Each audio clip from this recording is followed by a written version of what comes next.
স্ত্রী কিংবা সঙ্গিনীদের জন্য প্রিমিয়ার লিগ ছাড়ছেন ফুটবলাররা।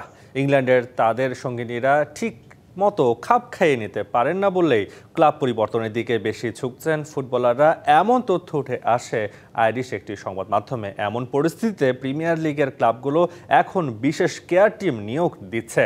এদের কাজ হচ্ছে ফুটবলারদের স্ত্রী বা সঙ্গিনীদের পরিবেশে খাপ খাইয়ে নিতে সাহায্য করা। মৌসুম শেষে ফুটবলাররা দল পাল্টে ফেলেন নানা কারণে। ইতিহাসের অন্যতম সেরা ট্রান্সফারগুলোর মধ্যে লিওনেল মেসি কিংবা ক্রিস্টিয়ানো রোনালদো দল বদলের বিষয়টি ফুটবল ইতিহাস মনে রাখবে সবসময়।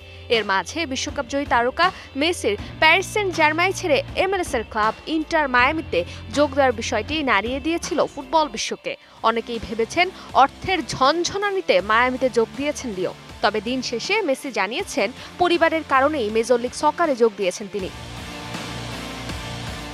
ফুটবলারদের দলবদল নিয়ে এমন একটি বিষয় উঠে এসেছে আইরিশ সংবাদ মাধ্যমে। ইংল্যান্ডের জীবনযাপন বিদেশি ফুটবলারদের সহধর্মিণী বা প্রেমিকাদের জন্য দিন দিন হয়ে উঠছে বেশ কঠিন। এই বিশেষ পরিস্থিতি সামলাতে প্রিমিয়ার লিগের ক্লাবগুলো এখন বিশেষ কেয়ার টিম নিয়োগ দিচ্ছে। এদের কাজ হচ্ছে ফুটবলারদের স্ত্রী বা সঙ্গিনীদের পরিবেশের সাথে খাপ খাইয়ে নিতে সাহায্য করা।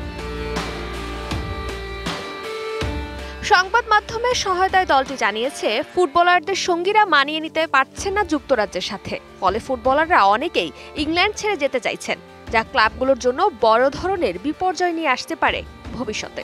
সানশাইন আটা ময়দা সুজি, ভালোবাসায় তৈরি। ইংল্যান্ডের জীবনযাপন নিয়ে অসন্তোষের বিষয়টি এর আগেও বেশ কিছু ফুটবলার ও তাদের সঙ্গিনীরা নিয়ে এসেছিল আলোচনায়। আনহেল দি মারিয়ার স্ত্রী তাদের মাঝে অন্যতম। দি মারিয়ার স্ত্রী এক সাক্ষাৎকারে ইংল্যান্ডে থাকার অভিজ্ঞতা নিয়ে প্রকাশ্যে তীব্র অসন্তোষের কথা জানান। ইংল্যান্ডে মাত্র 11 মাস থাকতে পেরেছিলেন দি মারিয়া। পরবর্তীতে গুন্দোয়ানের স্ত্রীর পক্ষ থেকেও এসেছিল এমনই অভিযোগ। এখন দেখার পালা এমন অদ্ভুত পরিস্থিতি সামলাতে কি পদক্ষেপ নেয় প্রিমিয়ার লিগের ক্লাবগুলো। ফারজানা জাহান প্রিয়া, ডিবিসি নিউজ ডেস্ক।